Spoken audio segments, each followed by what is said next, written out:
धन्वन्तरी महामन्त्रम्। ॐ नमो भगवते वासुदेवाय धन्वन्तरये अमृतकलशहस्ताय सर्वामयविनाशनाय त्रैलोक्यनाथाय श्रीमहाविष्णवे नमः।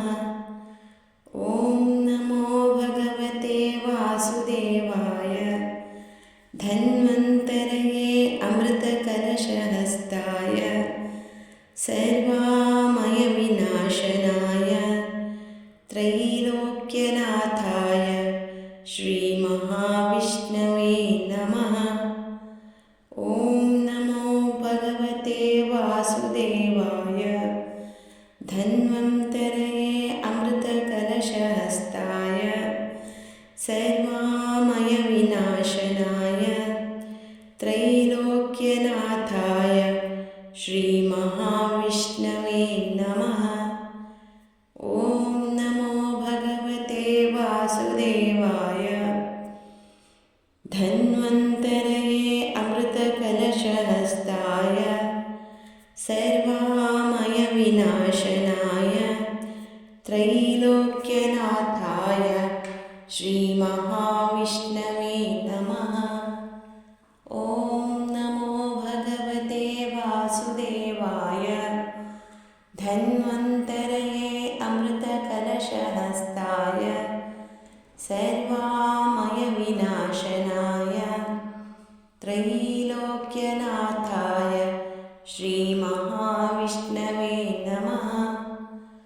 ॐ नमो भगवते वासुदेवाय धन्वन्तरये अमृतकलशहस्ताय सर्वामयविनाशनाय त्रैलोक्यनाथाय श्रीमहाविष्णवे नमः। ॐ नमो भगवते वासुदेवाय धन्वन्तरये अमृतकलशहस्ताय सर्वामयविनाशनाय त्रैलोक्यनाथाय श्रीमहाविष्णवे नमः। ॐ नमो भगवते वासुदेवाय धन्वन्तरये अमृतकलशहस्ताय सर्वामयविनाशनाय त्रैलोक्यनाथाय श्रीमहाविष्णवे नमः। ॐ नमो भगवते वासुदेवाय धन्वन्तरये अमृतकलशहस्ताय सर्वामयविनाशनाय त्रैलोक्यनाथाय श्रीमहाविष्णवे नमः।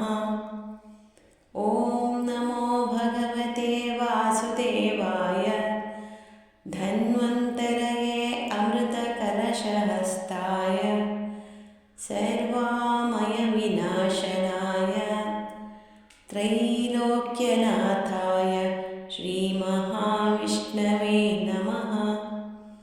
ॐ नमो भगवते वासुदेवाय धन्वन्तरये अमृतकलशहस्ताय सर्वामयविनाशनाय त्रैलोक्यनाथाय श्रीमहाविष्णवे नमः। ॐ नमो भगवते वासुदेवाय धन्वन्तरये अमृतकलशहस्ताय सर्वामयविनाशनाय त्रैलोक्यनाथाय श्रीमहाविष्णवे नमः।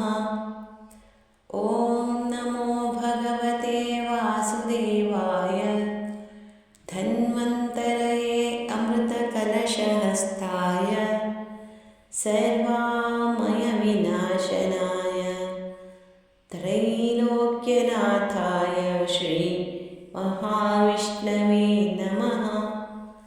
ॐ नमो भगवते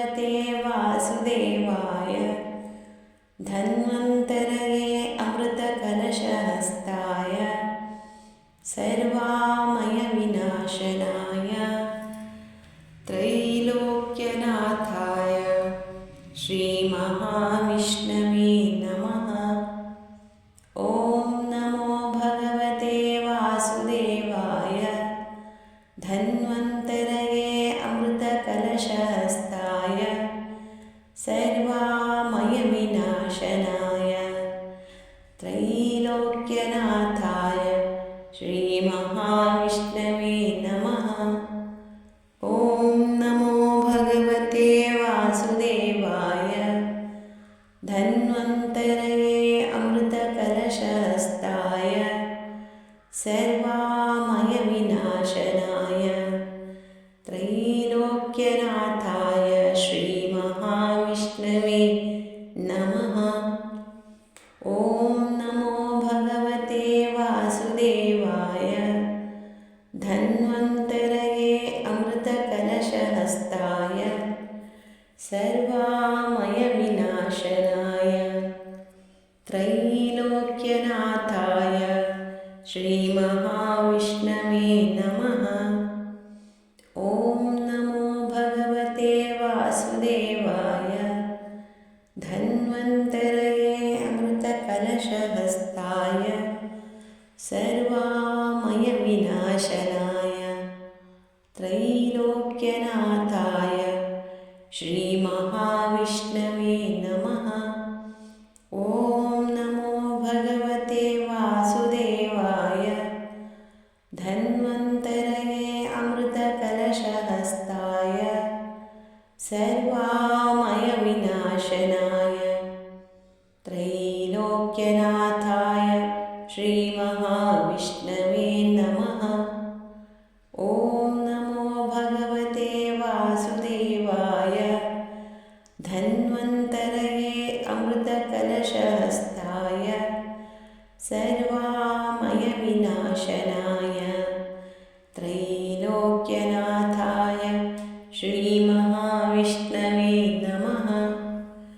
ॐ नमो भगवते वासुदेवाय धन्वन्तरये अमृतकलशहस्ताय सर्वामयविनाशनाय त्रैलोक्यनाथाय श्रीमहाविष्णवे नमः। ಲೋಕಾ ಸಮಸ್ತ ಸುಖಿನೋ ಭವಂತು. ಧನ್ಯವಾದಗಳು.